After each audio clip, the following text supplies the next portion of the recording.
agradecido por la invitación que me ha hecho la Contraloría General de la República, a su Contralor, de manera muy particular porque me visitó para explicarme en qué consistía este evento, y a todos ustedes porque intentaré de que en esta hora, en los próximos 30, 40 minutos, no se me duerman. Sé que es una hora un poquito complicada, después de la comida uno quisiera ir más al lado de la playa, echar una pavita y sobre todo para que venga un señor que ahora es director de impuestos internos, que además no es muy simpático porque cobra, y además que le está cobrando a muchos los que están aquí sentados. Fíjense que el esfuerzo entonces es casi triple el que debo de hacer. Déjenme decirles que cuando iba a hacer la entrada, casi me sentí como Chayán, el Chayán de los impuestos, ¿no? Sobre todo por la cantidad de público. No pensé que iban a ser tantos. Miren, después de esta introducción que me permite aproximarme a ustedes de alguna manera jocosa, intentaré ser lo más serio posible porque cuando hablamos de los compromisos, de los deberes que se tienen desde las instituciones del sector público para con el cumplimiento de las obligaciones tributarias, hablamos de algo muy serio. Es verdad que cuando estamos desde el sector público tenemos la impresión de que todo lo podemos, sobre todo aquellos que somos responsables de dirigir las instituciones, y entre ese todo lo podemos está el que, bueno, total, esto es el sector público, esto es el gobierno. Y como es el gobierno somos nosotros mismos, entonces no cobremos. Déjeme decirle que esto me pasa con una frecuencia inaudita desde los últimos 10 años. Y fíjense que solo llevo año y 9, 10 meses siendo director de impuestos, pero he tenido responsabilidad de gobierno en otras áreas. Primero en planificación, luego en el Ministerio de, entonces Secretaría de Estado de Economía, luego como superintendente de valores, y la historia se repite. Se repite porque al estar cerca de los procesos de toma de decisiones de política económica en los últimos 10 años, con un pequeño paréntesis cuando estuve en la Superintendencia de Valores, que era muy colateral, tenía que explicar permanentemente de que el sector público es cierto que tiene privilegios, pero también tiene deberes.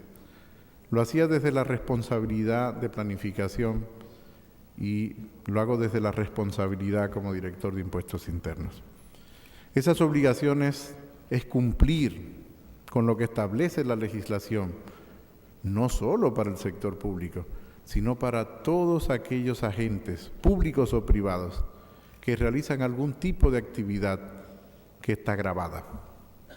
En el caso del sector público, y me voy a permitir desagregar lo que se entiende por sector público, estoy hablando de las instituciones que conforman el gobierno central y los organismos que conforman la segunda administración o el segundo nivel de gobierno tal como establece la Constitución. Estoy hablando del gobierno, digamos, de la administración central o la administración central del gobierno, y la administración local, estoy hablando de los ayuntamientos. Fíjense que el gran problema que tenemos no es un tema de voluntad de incumplimiento, es un tema de desconocimiento, lo cual tenemos todos una gran parte de responsabilidad. Desconocimiento de que el sector público, efectivamente, ayuntamientos, instituciones autónomas, centralizadas o descentralizadas, tienen exactamente las mismas obligaciones que tienen en muchos casos las empresas y los individuos de manera particular. Ministerios que hacen retenciones y no lo reportan a impuestos internos, retenciones que van desde el descuento por avance de contratación de obras de infraestructura o las retenciones que se realizan por el pago de los sueldos y salarios de los servidores públicos a aquellos que les aplica. Digo aquellos que les aplica porque de cada 100 personas que trabajan en el sector público, unas 94, 96 personas está en torno promedio, salario de 10,000 pesos. Por lo tanto, no entra a la franja de tributación que está a partir de los 33,000 y tantos pesos. Pero resulta que se hace la retención de lo que corresponde y se maneja como si fuese una caja chica. Esto es una irregularidad y lo estoy diciendo de manera muy elegante porque no quiero hacer otro tipo de imputación porque aquí está la señora presidenta de la Cámara de Cuentas, quien yo tengo que rendirle cuentas como director de Impuestos Internos. Y tengo que rendirle cuenta al señor Contralor al interior del gobierno. Porque resulta que Impuestos Internos tiene autonomía administrativa, pero desde el punto de vista normativo está sujeto a la rendición de cuentas como el resto de las instituciones, incluyendo el cumplimiento de lo que establece la ley y los procedimientos que debe establecerse para ese debido cumplimiento. Y Cámaras de Cuentas nos supervigila. Pero nosotros no debemos de actuar porque nos supervigile la Cámara de Cuentas o porque tengamos que rendirle cuenta a la Contraloría, sino porque la obligación nuestra es hacer cumplir las leyes que nosotros tenemos vigentes. Y esas leyes que tenemos vigentes obligan a las instituciones del sector público al debido cumplimiento de que las retenciones que realicen o las compras que realicen con pago de ITEVIS, por ejemplo, que es el otro gran dolor de cabeza que tenemos, lo realicen conforme a las normas del punto de vista tributario. Hay acciones que hemos puesto en marcha, acciones importantes, acciones que llevan ya casi 24 meses en marcha. No ha sido tan fácil. Primera acción, mucho diálogo. He visitado a los municipios, he dialogado con los distritos municipales, he dialogado con los principales ministerios, he dialogado con las principales direcciones generales que tienen responsabilidad del gasto, he hablado con institutos que tienen responsabilidad del gasto, he intentado primero convencer antes que vencer, pero resulta que eso solo es una parte. La otra parte es la sancionatoria.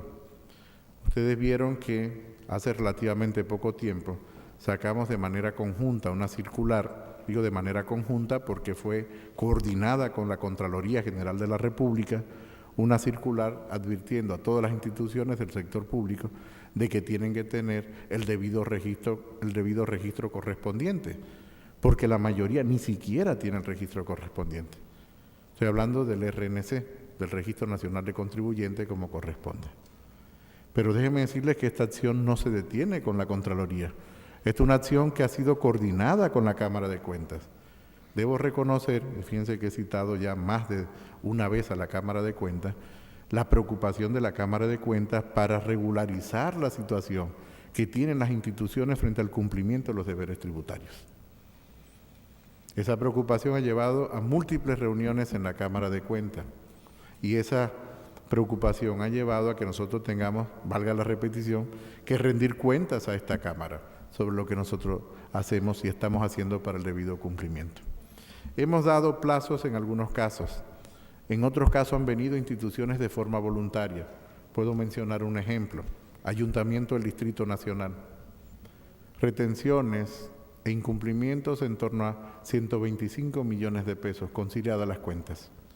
Vino de forma voluntaria y de forma voluntaria hicimos un acuerdo de pago, de regularizar la situación con el ayuntamiento. Déjeme decirle que esto nos ha llevado a tener ya 2 seminarios, bueno, un seminario y un taller interno de trabajo con el Ayuntamiento del Distrito Nacional.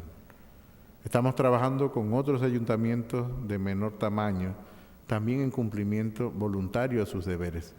Pero para el resto, lo que nosotros estamos haciendo es notificando los plazos y además el debido cumplimiento de estos deberes.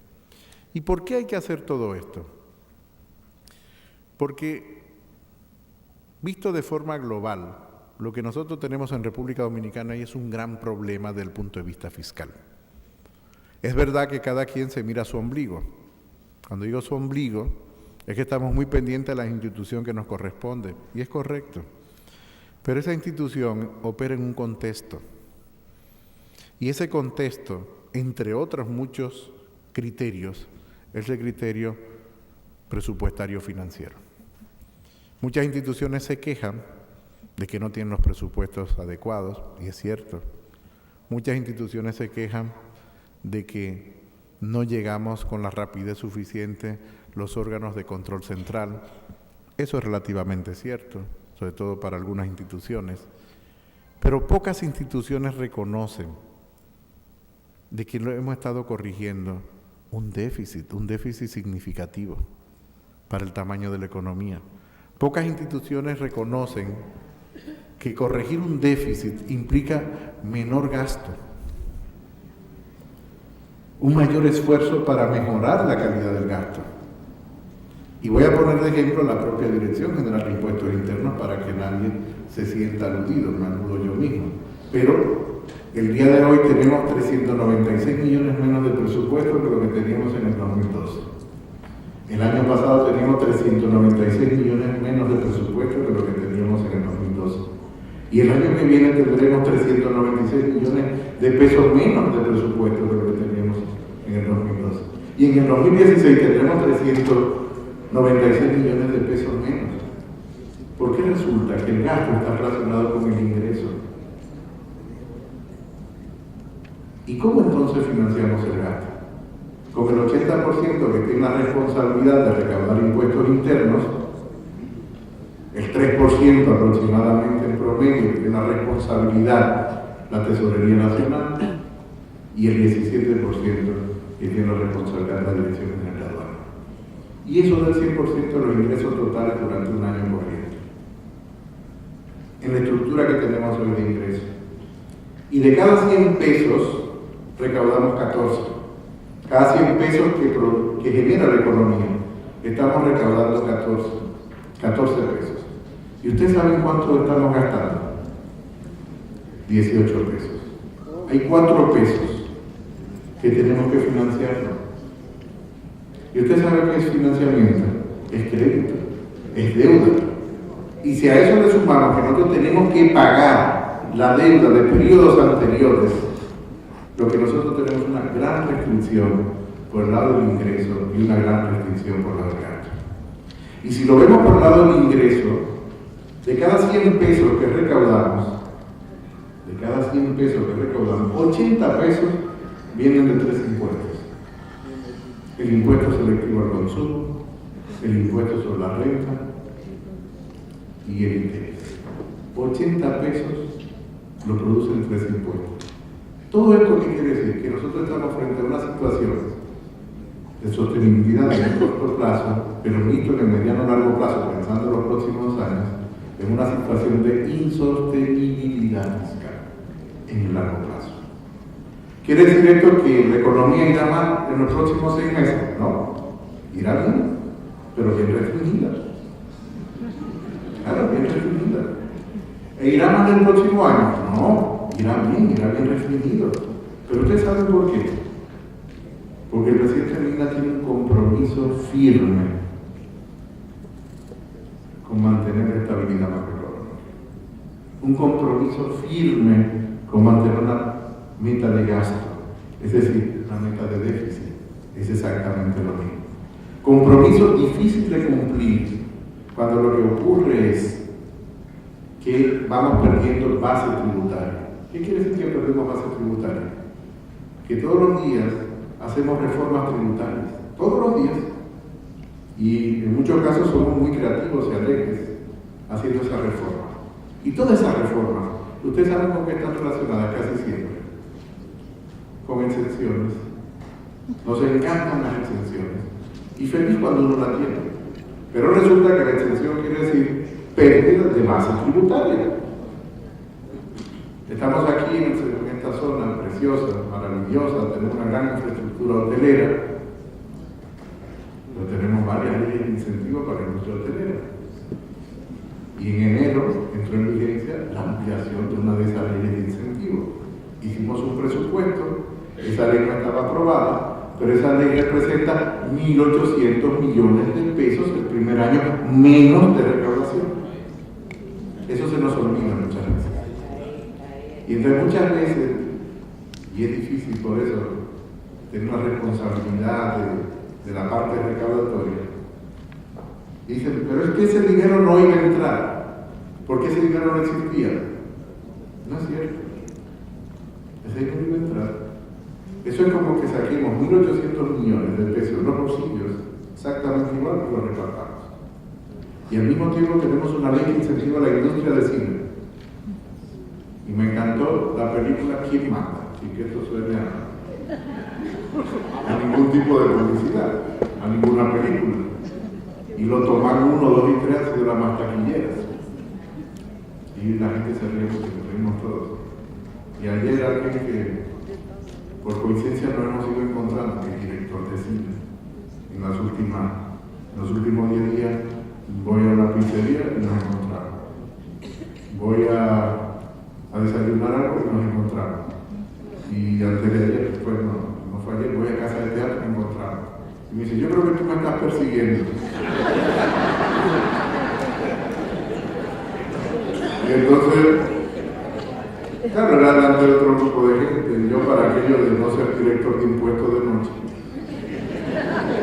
Y yo creo que es al revés, yo creo que tú me persigues, porque impuesto interno que paga el 100% de las películas que se filman. A ver quién persigue a quién. Lo digo de manera jocosa, pero es un tema muy serio. Si ese es el contexto que nosotros tenemos por lado de los ingresos, ¿cómo podemos tolerar? ¿Cómo podemos permitir? ¿Cómo podemos aceptar? ¿Cómo podemos convivir con que las instituciones del propio sector público no sean las primeras en cumplir los deberes tributarios? Esto es y debe ser, primero, éticamente inaceptable y moralmente reprochable. ¿Ustedes saben por qué moralmente? Porque cada vez me ocurren menos. Pero cuando estoy en algún lugar público, he estado o en pequeños espacios, ya comienzo a sentir las miradas. La gente mira uno alrededor, que sale en la prensa. Yo como que lo he visto, ¿no? Y estos días me pasó, yo estaba conmigo en una tienda muy conocida, por cierto acabo de ver el letrero de esa tienda para no hacer publicidad aquí al lado. Es de muebles la tienda, para dar una pista, ¿no? Y entonces estaba en el comedor, y un señor que me doblaba el tamaño, de altura, eso no es muy difícil. Entonces el señor me está mirando en la fila, que va con la bandeja para pagar la comida y me está mirando así. Y vuelve y me mira, como yo como que lo he visto. La tercera ya sé que el señor va a hablar. Dice, disculpe, yo usted lo he visto en algún lado. Digo, bueno, yo estoy en Intel.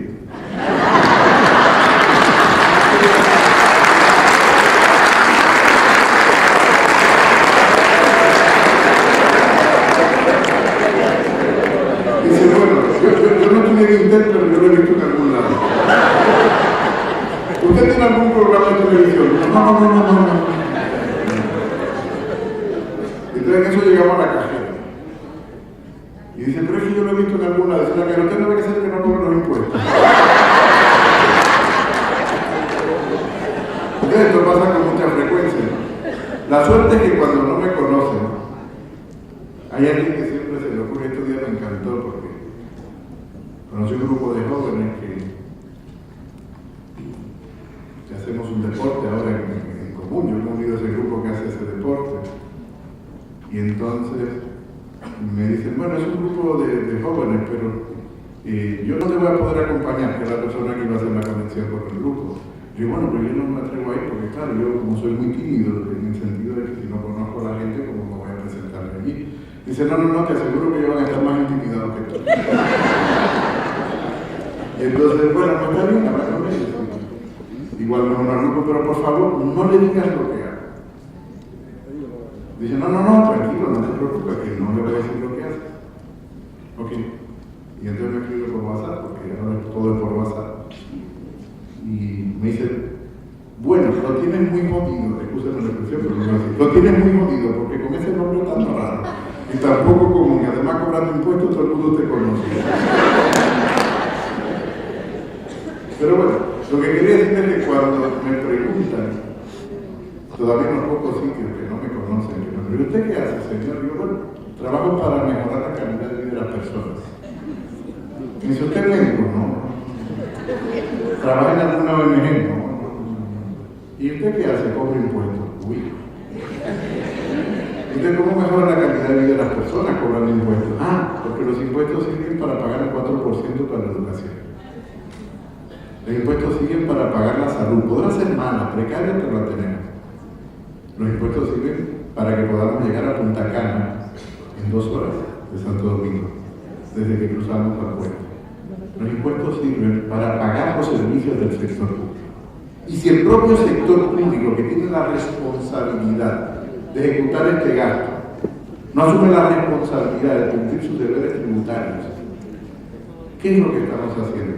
Teniendo un comportamiento éticamente y moralmente reprobable. Estos días me encuentro con un director general, es un homólogo por rango. Y entonces, yo quería verte. Y yo le dije, yo a ti no. Porque me debes. Tienes que pagar. Y no, de eso es que te quiero hablar, es que tú me cobras mucho a los contratistas. Yo le cobro mucho, hay una ley. ¿Y de dónde tú crees que sale el presupuesto para pagar a los contratistas que tú contratas y ejecuten las obras del Estado? De lo que ellos pagan y de lo que todos pagamos. Bueno, la discusión de otro lado. Bueno, yo realmente no quería decir los contratistas, eran los empleados, que tú estás matando a los empleados cobrando impuestos. Y tú sabías que en tu institución, de cada 100 personas, 94, 96 personas no pagan impuestos sobre la renta. Bueno, mejor dejemos esta discusión, el punto es que está cobrando un chico. Pero esa institución debe 180 y tantos millones de pesos. Perdón, de impuestos retenidos, no reportados. ¿Me están entendiendo? De lo que se ha retenido, se hace una caja chica en paralelo y no reportado. Este es el punto del cual yo quería hablar de eso y me había pedido que les hablara. Ahora, si este es el cuadro de situación, ¿qué hemos hecho? Primero les comentaba hace un rato que hablar con mucha gente, de la obligación del Estado y de cumplir con los deberes tributarios correspondientes por parte de las instituciones públicas. Agradezco el apoyo que ha dado el presidente Danilo Medina de manera irrestricta desde el primer día para que esto fuese una acción fuerte. Luego hemos hecho notificaciones a todas las instituciones. Le he comentado la debida coordinación, tanto con la Cámara de Cuentas como Contraloría. Y estamos en la fase, 2 fases que van en marcha. Una con los municipios, todos en general, otra con las instituciones del gobierno central. Con los municipios en general ya prácticamente la mayoría ha sido notificada. Estamos trabajando con muchos municipios, tanto municipios como distritos municipales. Con muchos ya hemos llegado a acuerdos. No tengo los números a mano, porque no me dio tiempo a tenerlos hoy en la oficina para decirles cuántos ayuntamientos tenemos, cuántos son distritos municipales, cuántos municipios, ya lo haremos oportunamente. Con ministerios hemos acordado, por ejemplo, puedo hablar muy bien del Ministerio de Obras Públicas, que lleva más de año y medio intentando mejorar la situación que tenía ese ministerio con impuestos internos. Al día de hoy el ministerio debe de haber hecho pagos a impuestos en torno a 500, 600 millones de pesos aproximadamente por diferentes conceptos de diferentes periodos. Todos periodos anteriores a la actual gestión del ministerio. Esto fue voluntario. Esto es importante decirlo, fue absolutamente voluntario en el caso de este ministerio. Y luego, tenemos en marcha una acción muy concreta que toca directamente a la Tesorería Nacional.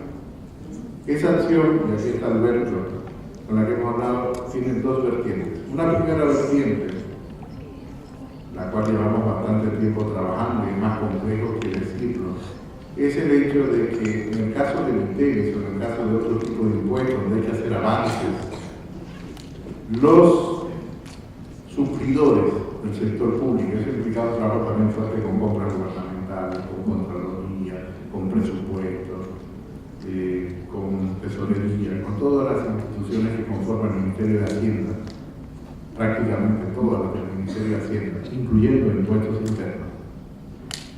Lo que estamos tratando es generar una herramienta que nos permita que los suplidores no tengan que hacer adelantos de los impuestos, en este caso del ITEVIS.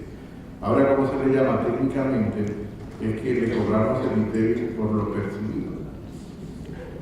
La mayoría aquí es profesional del sector, por lo tanto sabe más que yo simplemente soy un aprendiz economista que ahora es director de impuestos internos, no soy de ese sector. Pero la idea es pasar de un adelanto de impuestos por lo percibido a lo de mercado. Esa es la idea. Y eso va a tener una responsabilidad de la Tesorería Nacional. ¿Dónde está el mayor escollo? Y ahí tenemos que trabajar muy fuerte, porque estamos trabajando con tesorería. Es que ustedes saben que cuando se hace se hace la transferencia de una apropiación, la transferencia se hace global, no se hace facturas específicas. Entonces ahora estamos tratando de ver cómo generamos una herramienta que nos salga la factura específica del momento, que va con compra gubernamental. Ya tenemos resuelto la parte correspondiente a impuestos internos, casi resuelto lo que tiene que ver con compra, y ahora tenemos que enfocarnos muy fuertemente en toda la parte de tesorería, porque se hace una transferencia global. Y las instituciones la iremos incorporando de forma gradual, cosa que el impuesto será pagado para el suplidor al momento que se realice efectivamente el pago. ¿Por qué?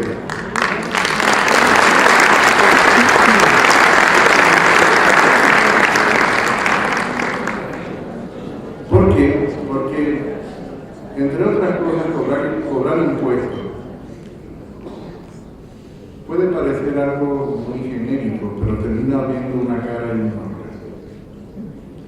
Hay detrás de cada impuesto la cara de una persona o de muchas personas. Y el día a día se hace a veces muy difícil. La mayoría de los ciudadanos y las ciudadanas no tienen acceso a un director de impuestos. No hay tiempo, humanamente. Y es un país de 10 millones de habitantes, de los cuales hay 3,5 millones que están en actividad productiva cada día cotidiana. Por lo tanto, es muy difícil llegar a todos de manera individual. Pero cuando alguien logra llegar al despacho de un director de impuestos internos, y todos conocemos aquí la vía, que siempre es un amigo común, un primo, compañero de estudio, una antigua novia de cuando uno era muchacho que se recuerda y no le dice, estas cosas pasan. Somos seres humanos, ¿no? Entonces uno cobra impuestos los últimos 2 años, no hacía otra cosa antes de cobrar impuestos. Entonces genera una red de amigos, o de relaciones, o de conocidos, o de compañeros de partidos, o de actividades, y alguien siempre puede llegar. Pero fíjense, detrás de cada persona hay un drama humano. Y el tema de los impuestos se convierte en un gran drama humano. Y muchas veces no somos conscientes de las propias instituciones del sector público, por acción o por omisión, voluntaria o involuntariamente, que cuando no hacemos un pago a tiempo, estamos atentando contra el tejido productivo del país. Porque resulta que sobre todo el pequeño empresario, el pequeño comerciante, el pequeño que da el servicio, quizá no tanto el grande, pero el mediano pequeño, lo descapitalizas.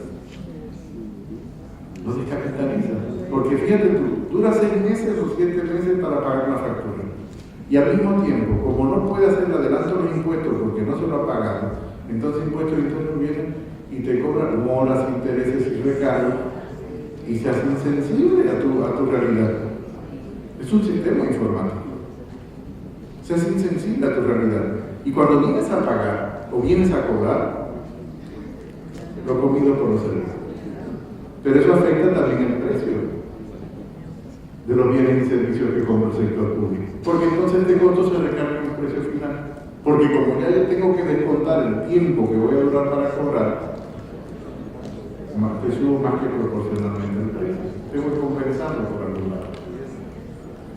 ¿Qué pasa con el sector privado? El sector privado en esta etapa no puede entrar, no va a entrar, no controlamos el ciclo del sector privado. He planteado en múltiples ocasiones, en algunos programas de televisión, de que necesitamos reformas estructurales importantes. Ya. Ayer lo necesitaba. Por lo menos en 2005. Necesitamos reformas. Entre ellas reformas microeconómicas. Microeconómica quiere decir de competencia del mercado o de los mercados. ¿Por qué? Porque un pequeño comerciante, suplidor de uno grande, el grande ejerce poder de mercado, no se denomina. Y tarda hasta 6 meses, 180 días para pagarte la factura. Te he financiado tu funcionamiento como pequeño durante 6 meses. Eso es el efecto que tiene. Y muchas veces desaparece. Y lo mismo pasa con los impuestos, es decir, tengo que adelantarlo, mora, multa, recarga, intereses, etcétera. Entonces, estamos trabajando en esta parte, en esta herramienta que yo espero que podamos continuar avanzando y ver si antes de que finalice el año la tenemos en marcha, aunque no sea para un grupo grande de instituciones. Ya pasamos el piloto con impuestos internos, ahora vamos a seguir poniéndole mucho corazón y mucho empeño con la Tesorería Nacional para tener una herramienta que nos permita hacer esto. El otro punto para el cobro de los impuestos a las instituciones del sector público es su debido registro. Y ese debido registro es que tengan su RNC. Por eso modificamos, entre otras razones, impuestos internos dentro. Se creó una gerencia de registro. Separamos registro que estaba con cobranza.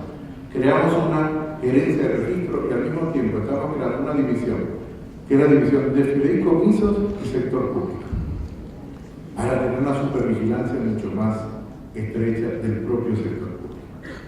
No basta con la buena voluntad, no basta con que tengamos la intención y creamos de que vamos a tener un buen comportamiento, sino que se trata también de que obliguemos a que todos tengamos la buena intención y tengamos el buen comportamiento.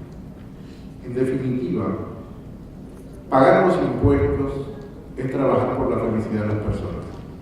Una cosa es una discusión sobre la mala estructura tributaria, que es muy mala la nuestra, excesivamente mala.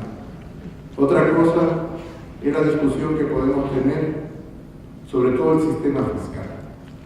Pero el no pago de los deberes tributarios implica atentar directamente contra la calidad de vida de las personas y sobre todo de los que menos quieren.